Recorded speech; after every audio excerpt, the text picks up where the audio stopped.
Good morning दोस्तों, कैसे हैं आप सभी। उम्मीद है कि आप सभी अच्छे होंगे। मैं आशा आपके अपने यूट्यूब प्लेटफॉर्म पे आपका तहे दिल से स्वागत है, अभिनंदन करती हूँ।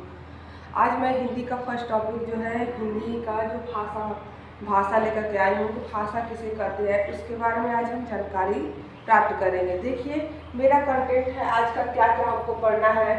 विशेष सूची मैंने बनाया है, भाषा है, लिपि है, व्याकरण है, हिंदी और बोलियाँ, इसके बारे में आज हम चर्चा करेंगे। ठीक है, तो आइए हम स्टार्ट करते हैं भाषा से।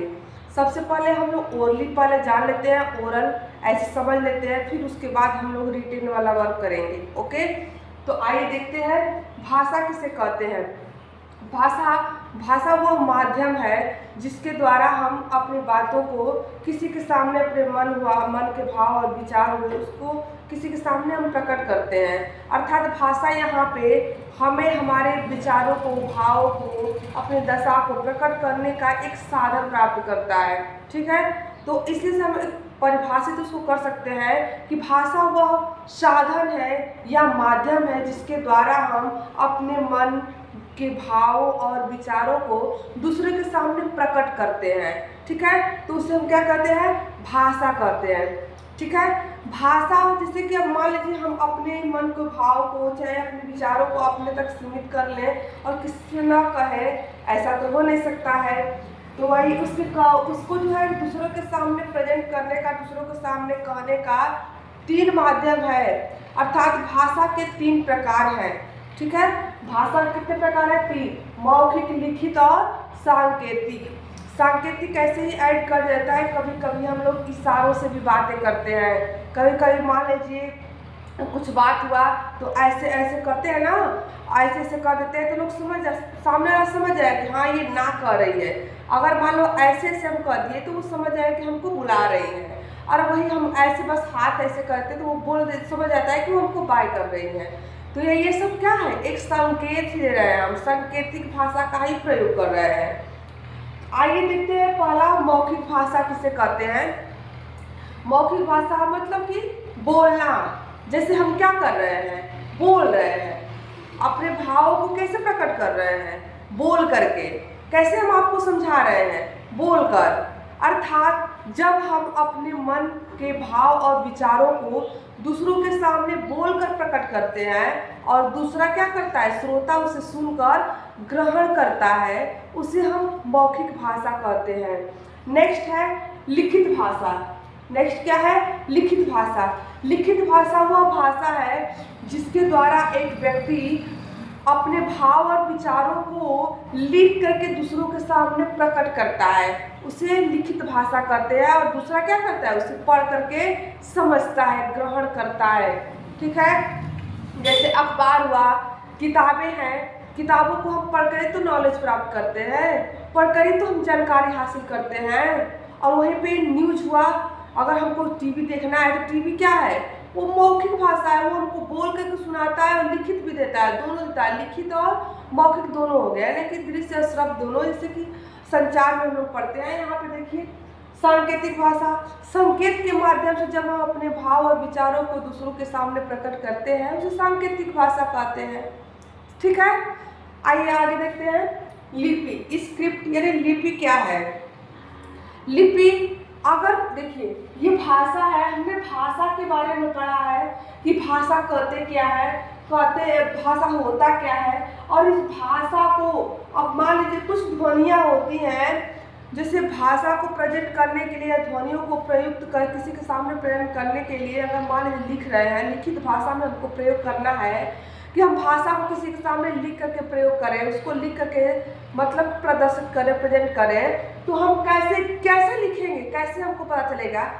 तो उसको लिखने के लिए, उसको प्रेजेंट करने के लिए हम लिपि का निर्माण हुआ, लिपि की उत्पत्ति हुई। ठीक है, तो लिपि जो है भाषा को लिखने का एक तरीका होता है, भाषा को लिखने का एक तरीका ही क्या है, लिपि है। ठीक है, अर्थात इसको हम दो तरीकों से परिभाषित कर सकते हैं कि भाषा को लिखने का तरीका ही लिपि है, या फिर भाषा की सबसे छोटी इकाई ध्वनि के लिखित रूप को क्या कहते हैं, लिपि कहते हैं। ठीक है, सॉरी, नहीं, लिपि मतलब भाषा को लिखने का तरीका ही क्या है, लिपि है। हम वर्ड बता रहे हैं ना। ठीक है, आगे देखिए, व्याकरण क्या है। व्याकरण वह शास्त्र है जिसके द्वारा हम भाषा को, किसी भी भाषा को शुभ रूप से बोलते हैं, सुनते हैं, लिखते हैं। ठीक है, तो इस भाषा, व्याकरण जो है इसी भाषा को लिखने का तरीका, बोलने का तरीका, ये सब बताता है। आते हैं आगे, हिंदी है। हिंदी की उत्पत्ति कैसे हुई उसके बारे में देखते हैं। हिंदी जो है सबसे पहले तो हिंदी को राजभाषा बनाने का श्रेय अयंगर साहब को जाता है, गोपाल स्वामी अयंगर साहब को जाता है। ठीक है, सबसे पहले राजभाषा घोषित करने से हिंदी है, हिंदी को राजभाषा घोषित करने का श्रेय किसको जाता है, गोपाल स्वामी अयंगर को जाता है। ये 17 अनुसूची 17 में दिया, देखिए अनुसूची 8 में इसका जिक्र किया गया है। अनुसूची 8 में और भाग 17 में इसका जिक्र किया गया है। अनुच्छेद की बात करें तो 343 टू 51 यानी कि 351 के बीच में हिंदी का जिक्र किया गया है, इसका उल्लेख किया जाता है। सबसे पहले अनुसूची की बात करें तो 8वीं अनुसूची में हिंदी का जिक्र किया गया है। हिंदी के बारे में बताया गया है कि हाँ, हमारे देश की एक राजभाषा होगी हिंदी। और भाग 17 में इसका जिक्र किया गया है। देखिए, भाग 17 के अनुसूची 8 में अनुच्छेद 343 से 351 के बीच में हिंदी भाषा का जिक्र किया गया है। ठीक है, इतना बात समझ में आई। अब आते हैं उसकी उत्पत्ति कैसे होती है। अब हमारी हिंदी जो है, हिंदी सबसे पहले तो प्राचीन भाषा हम लोगों की है संस्कृत है। अब संस्कृत का ही रूप है, अब सुधरा हुआ कहिए चाहे बिगड़ा हुआ कहिए, वो रूप क्या है, हिंदी है। हिंदी से आते हैं पाली पे। हिंदी से उत्पत्ति होती है किसकी, पाली की। पाली से होती है प्राकृतिक की, और प्राकृतिक भाषा से होती है अपभ्रंश की, अपभ्रंश से होती है अवहट की, अवहट की। तब उसके बाद अवहट से उत्पत्ति किसकी होती है, हिंदी की। इतनी बात समझ में आई। चलिए अब आते हैं बोलिया। बोलिया भाषा का ही सूक्ष्मतम रूप होती है, यानी कि भाषा का सूक्ष्मतम रूप मतलब वो सीमित क्षेत्र होता है। जो बोली होती है एक सीमित क्षेत्र में बोली जाने वाली भाषा ही बोली कहलाती है। ठीक है, या बोली जाने वाली बोलिया क्या है, बोली का एक क्षेत्र क्या होता है, सीमित होता है, कम लोग इसको बोलते हैं, और जो ज़्यादा क्षेत्र में बोला जाता है, और इसी का तो बोलियों का एक विकसित रूप आता है भाषा। चलिए ठीक है, इसको डिटेल में जानकारी प्राप्त करते हैं, इसको लिखित रूप में देखते हैं। ठीक है, सबसे पहले हम लोग स्टार्ट करते हैं इसको।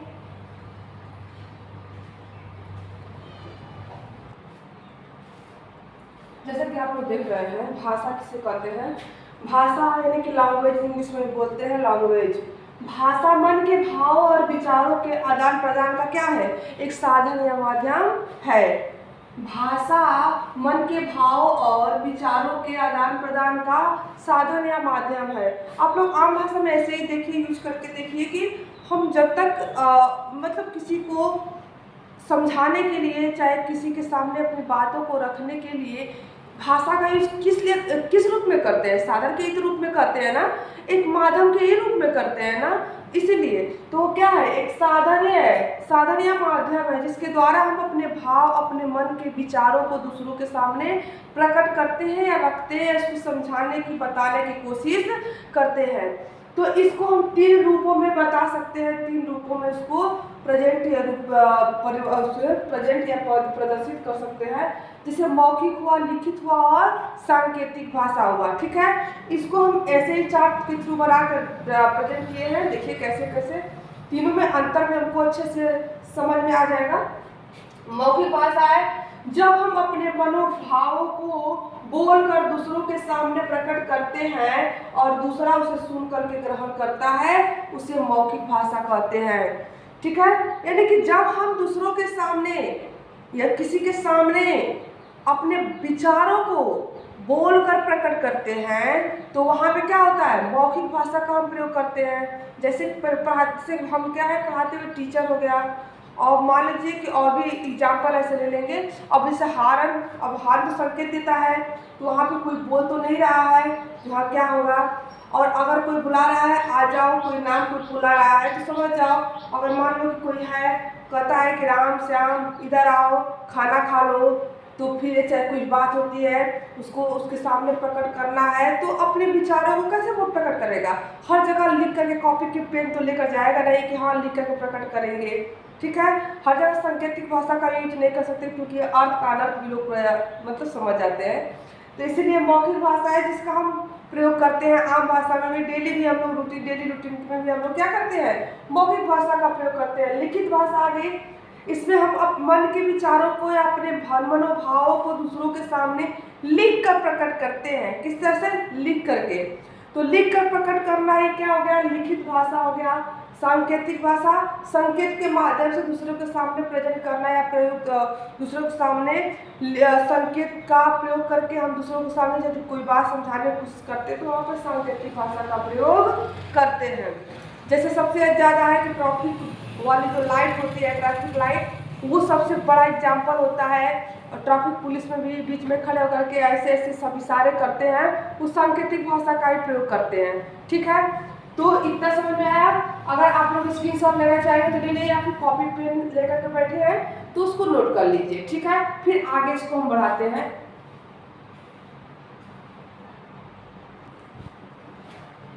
तो देखिए लिपि, लिपि कहते किसको है, लिपि के बारे में देख लेते हैं एक बार। लिपि मानव मुख द्वारा निकली ध्वनि को अंकित करने के लिए जिन चिन्हों का प्रयोग किया गया, जैसे मानव जो है बोल तो रहा है, लेकिन लिखने के लिए हमें किसी न किसी लिपि की आवश्यकता हुई। हमको ऐसा लगा कि हमको लिखने के लिए कुछ चाहिए, जैसे कि हम प्रेजेंट कर सकें, लोग उसको पढ़ सके, सुन सके, लिख सकें। तो उसके लिए एक मतलब चिन्हों का प्रयोग किया गया, चिन्हों की उत्पत्ति हुई जिससे हम लिखित रूप में उसको प्रेजेंट कर सकें। ठीक है ना, तो मानव मुख द्वारा निकली ध्वनि को प्रेजेंट करने के लिए, प्रस्तुत करने के लिए जिन चिन्हों का प्रयोग किया गया था उसे क्या किया गया, क्या करते हैं, लिपि कहते हैं। लेकिन मानव मुख से निकलने वाली ध्वनियों को अंकित करने के लिए जिन चिन्हों का प्रयोग किया जाता है उसे क्या कहते हैं, लिपि कहते हैं। अब जो है हमारे देश, हमारे हिंदी जो हमारे राजभाषा है, राजभाषा, राष्ट्रभाषा तो अभी है नहीं, राजभाषा है, उसको उसकी राजभाषा क्या है, हिंदी है।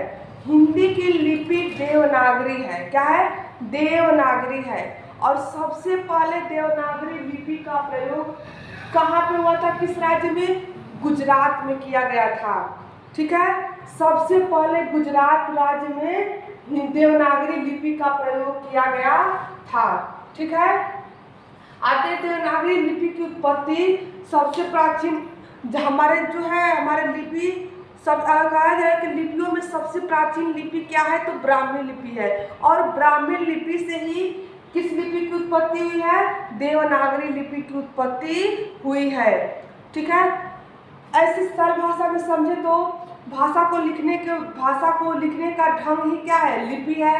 सबसे पहले लिपि का प्रयोग गुजरात राज्य में हुआ था, भारत के गुजरात राज्य में हुआ था। सबसे प्राचीन लिपि ब्राह्मी लिपि है। ठीक है, और हमारे हिंदी भाषा की लिपि क्या है, देवनागरी है। अब देवनागरी लिपि की उत्पत्ति कैसे हुई उससे आगे चार्ट समझते हैं। जैसे सबसे पहले है ब्राह्मी लिपि। ब्राह्मी लिपि से आता है गुप्त लिपि, गुप्त से कुटिल, कुटिल से आता है नागरी, और नागरी से आता है क्या, देवनागरी। तो कहे तो इस देवनागरी का जो इसकी भाषा है, इसको अन्य नाम से भी जाना जाता है। उसकी अन्य नाम क्या क्या है, अन्य नाम नोट कर लीजिए कहीं। उसको वैज्ञानिक नाम से भी जानते हैं, इसको नागरी नाम से भी जानते हैं। नागरी लिपि वैज्ञानिक लिपि भी कहते हैं, अक्षरात्मक लिपि भी कहते हैं, क्योंकि अक्षरों के थ्रू इसको प्रेजेंट करते हैं ना, इसीलिए। ठीक है, तो इतनी मेरी बात समझ में आई। तो आप लोग इसका फिर से स्क्रीनशॉट ले लीजिए या फिर नोट डाउन कर लीजिए कहीं अच्छे से।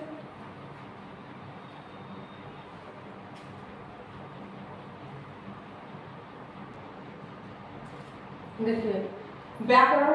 अब आगे है व्याकरण, हम पढ़ते हैं व्याकरण किसे कहते हैं। व्याकरण वह शास्त्र है जिसके द्वारा किसी भी भाषा को शुद्ध रूप से बोलना, पढ़ना, लिखना तथा समझना सीखते हैं, ठीक है ना। अगर यूँ ही समझे परिभाषित रूप से कि लिखित रूप से जैसे कि हम लिख सके उसको, तो व्याकरण वह शास्त्र है जिसके द्वारा किसी भाषा के शुद्ध रूप से पढ़ने, बोलने या समझने का ज्ञान होता है, उसे क्या कहते हैं, व्याकरण कहते हैं। व्याकरण जैसे कि मान लीजिए कि अगर हमको यहाँ पर हम लिख दिए कि राम खाता है खाना, खाता है खाना, तो क्या यह शुद्ध माना जाएगा, नहीं माना जाएगा। अगर हम बीच में यहाँ पे ये पढ़ी यहाँ पे पूर्ण विराम न लगा के यहाँ पे लगा दे और यहाँ पे काउंट करें, क्या शुद्ध माना जाएगा, नहीं माना जाएगा। तो इसी का ज्ञान कौन कराता है, व्याकरण कराता है। कौन कराता है, व्याकरण। जैसे राम, अगर ये शुद्ध रूप करिए तो राम खाना खाता है, तो ये इसका शुद्ध रूप है, ठीक है। ये इसका क्या हो गया, शुद्ध रूप। इसका ज्ञान कौन करा रहा है, व्याकरण ही तो करा रहा है, व्याकरण ही तो करा रहा है ना। देखिए अगर हम कहें, अगर किसी को बुलाए आओ मत यहाँ जाने दो, अगर हम कहें आओ मत जाने दो, जैसे यहाँ पे हम लिख रहे हैं मत आओ दो जाने, तो क्या ये शुद्ध माना जाएगा, नहीं यार, ये झूठ, ये गलत है, ये शुद्ध नहीं है, ठीक है। और इसी को शुद्ध रूप से बोलना या फिर लिखने का ज्ञान कौन करा रहा है, व्याकरण करा रहा है। वही तो बता रहा है ना कि हमको ऐसे नहीं लिखना है, ये तुम्हारा क्या है, गलत है, गलत है, ठीक है। अब इसको हमको शुद्ध करना है, यहाँ पे क्या करना है, शुद्ध करना है। आओ मत जाने दो, यहाँ पे कहो आओ, आओ मत जाने दो, होगा ना, आओ मत जाने दो, ठीक है। अर्थात अब ये शुद्ध हुआ, आओ मत जाने दो। हम कैसे, हम उसको, इसका ज्ञान कैसे हमको प्राप्त हो रहा है, कैसे हमको जानकारी मिल रही है कि हाँ ये शुद्ध है, इसका क्या कारण है, व्याकरण है। व्याकरण का ज्ञान अगर है तो हम शुद्ध रूप से बोल सकते हैं, शुद्ध रूप से ज्ञान प्राप्त कर सकते हैं, पढ़ सकते हैं, लिख सकते हैं, बिना व्याकरण का नहीं कर सकते हैं। तो वो क्या है, इसका जो हम शुद्ध रूप से पढ़ रहे हैं, लिख रहे हैं, बोल रहे हैं, इसका ज्ञान कौन करा रहा है, व्याकरण करा रहा है। और इसके 3 अंग माने गए हैं, वर्ण विचार, शब्द विचार और वाक्य विचार। वर्ण विचार के अंतर्गत हम वर्ण की जानकारी प्राप्त करते हैं, जिससे वर्ण की उत्पत्ति कैसे हुई है, वर्णों के योग से क्या बनता है, वर्ण के कितने भेद होते हैं, कौन कौन से होते हैं, वो सब किसमें पता हम लोग करते हैं, कैसे पता चलता है, वर्ण विचार से पता चलता है। और शब्द विचार से शब्द की उत्पत्ति कैसे हुई है, शब्द के कितने भेद होते हैं, कौन कौन से होते हैं, और उसके बारे में शब्द का ज्ञान किससे प्राप्त होता है, शब्द विचार से। और वाक्य विचार में क्या होता है, वाक्य की उत्पत्ति कैसे होती है, वाक्य का विन्यास कैसे है, वाक्य के कितने भेद होते हैं, कौन कौन से हैं, ये सब के बारे में किससे जानकारी होती है, वाक्य विचार से, ठीक है। तो आज जो है हम लोगों ने इतना पढ़ा है व्याकरण। देखिए हम लोगों ने पढ़ा भाषा, फिर लिपि, और उसके बाद फिर व्याकरण पढ़े हम लोग। अब जो है कल के टॉपिक में नेक्स्ट टर्म में हम लोग लेकर आएंगे हिंदी। अब हिंदी के बारे में पढ़ेंगे कल हिंदी के बारे में, हिंदी की उत्पत्ति कैसे हुई है, हिंदी हमारी राजभाषा कैसे बनी है, किस एक्ट के किस अनुच्छेद में इसका जिक्र किया गया है, किस सूची में, किस भाग में, ठीक है। इसके बारे में हम लोग कल चर्चा करेंगे। तब तक के लिए नमस्कार, राधे राधे, खुश रहिए, मस्त रहिए।